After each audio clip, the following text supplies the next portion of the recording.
जानती हैं मैडम कि गौतम बुद्ध जी को ज्ञान की प्राप्ति इसी बिहार के बोधगया में हुई थी। महावीर स्वामी जैन धर्म के 24वें तीर्थकर भी इसी बिहार के वैशाली जिला में पैदा हुए थे। यानी बिहार जो है मैडम वो बौद्ध और जैन धर्म की जड़ें हैं, सारी दुनिया में प्रसिद्धि है। अच्छा चलिए बहुत पीछे नहीं जाते हैं, थोड़ा नजदीक आते हैं।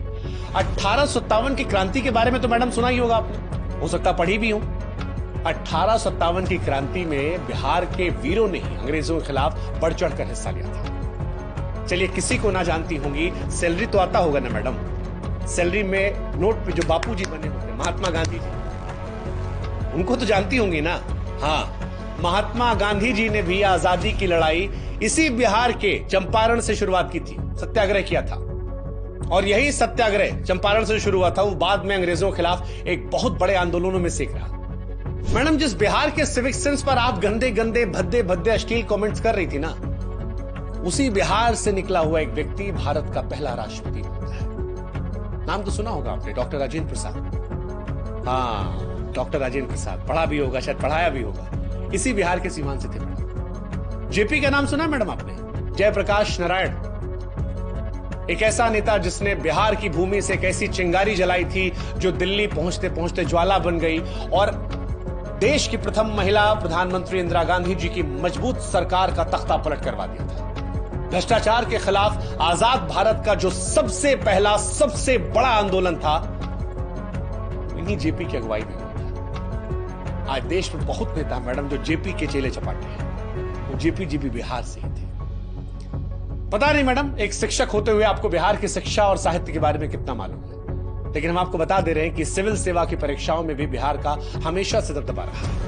हर साल बड़ी तादाद में बिहार के युवा यूपीएससी की परीक्षा को पास करते हैं और बड़ी तादाद में आईएएस, आईपीएस, आईएफएस बिहार से बनते हैं। दुनिया का सबसे पुराना हिंदू मंदिर जो है मैडम, वो भी बिहार से ही है। अब भारत वो देश है जो दुनिया में सबसे प्राचीन मंदिरों और इमारतों को लेकर जाना जाता है। दुनिया भर से तीर्थयात्री भारत में इन मंदिरों को दर्शन करने आते हैं। लेकिन आप जानती मैडम, सबसे पुराना मंदिर जो है वो बिहार के कैमूर जिला के कौरा क्षेत्र का मुंडेश्वरी मंदिर है। कहा जाता है कि 3री या 4वीं शताब्दी में इसका निर्माण हुआ था। सबसे ज्यादा लोग यहीं जाते हैं, पूजा जाता है। चलिए वाईफाई का तो इस्तेमाल करती होंगी ना मैडम आप, डेटा इंटरनेट फ्री वाला मिल जाता होगा, सबको मजा आता है। क्या आप जानती हैं कि दुनिया का सबसे लंबा वाईफाई जोन जो है वो बिहार की राजधानी पटना में है? हाँ जी। और आपको जानकर हैरानी होगी मैडम कि इसका कवरेज एरिया जो है ना वो 20 किलोमीटर का है। इससे पहले जो रिकॉर्ड था वो चीन के नाम था, 3.5 किलोमीटर में वाईफाई नेटवर्क था, लेकिन उससे तकरीबन 6 गुना में बिहार से है वही इंटरनेट जिससे वीडियो आपने अपलोड किया था और कहा था जीरो सिविक सेंस बिहारियों में, पिछड़े लोग हैं, डेवलप्ड हो जाएंगे। मैम इसी बिहार में अशोक राजपथ पर कभी जाइएगा, वहां से लेकर दानापुर तक मुफ्त इंटरनेट है, कोई पैसा नहीं लगेगा आपसे।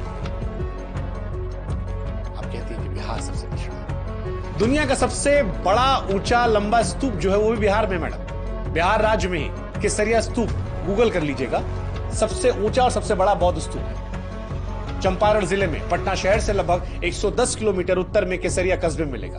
यह माना जाता है इसका निर्माण मौर्य काल में हुआ था और आज एक महत्वपूर्ण ऐतिहासिक पुरातात्विक स्थल है। दुनिया भर से पर्यटक इसे देखने आते हैं। क्या आप जानती हैं मैडम कि देश का सबसे पुराना हाईवे जो है वो बिहार में 2400 किलोमीटर लंबा। हाँ,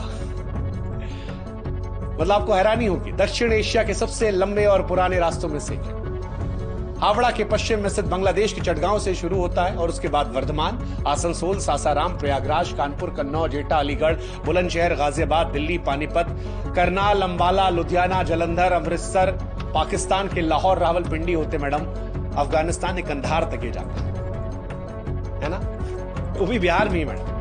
अच्छा चलिए, लिखने पढ़ने का तो शौक होगा ना मैडम आपको, कविता वविता लिखती हैं? एक कविता हमको आपके लिए याद आ रही है, आपकी हरकत पर, आपकी नौकरी चली गई तो हमको याद आया कि जब नाश मनुष्य पर छाता है तो सबसे पहले विवेक मर जाता है। अरे गजब, देखिए इत्तेफाक, देखिए ये जो कविता है ना मैडम, ये भी एक बिहारी ने लिखी है। ये पंक्तियां लिखने वाले रामधारी सिंह दिनकर साहब बिहार के बेगूसराय के थे, जिन्हें राष्ट्र कवि का भी दर्जा दिया है ना। गजब मैम, आप पढ़ने लिखने की बात कर रहे, देखिए वैसे इस कविता को आपको पढ़ना चाहिए और इससे अमल लेना